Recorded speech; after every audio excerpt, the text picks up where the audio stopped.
Sa Lunes ba pag-uusapan na kaagad kung bubuksan yung kahon o hindi? At kung yung pagbubukas ng BIR papers? Tama. We're anticipating that that's probably one of the issues that will be tackled. Kasi yan ho, yung hiling ho namin dyan na hayaang mabuksan at ma-inventaryo ho yung laman at mamarkahan.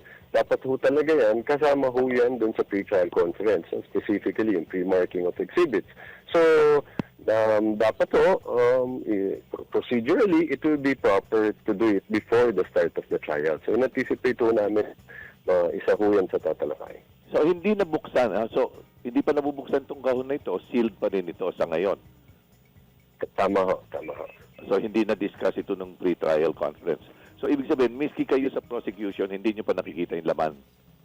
Hindi pa ho. Dahil ho, if you could remember, no, we were asking ho that to be open, no? But nung pagkatanan, during pre-trial, the defense was vehemently objecting to it. No? In fact, they did not even want us to just physically mark the box itself. And thankfully, the next day, in the written submission, nabago ho sila ng stance, pumayag na nabuksan at markahan. No? Kaya lang, yun nga, meron lang mga kondisyones na binibigay sila, which is do it in executive session and huwag ipapa sa publiko yung mga laman. No? Okay. Pero, yun po, no?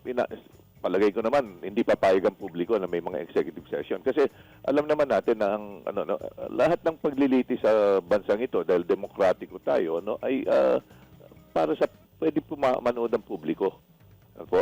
Tama ho. Wala Tama ho po yan. lihim na trial, ano? Kasi kung may lihim na trial, biglang kakasuhan, biglang may sentensya ka, magugulat ka na lang. Sa martial law lang nagaganap yun, no?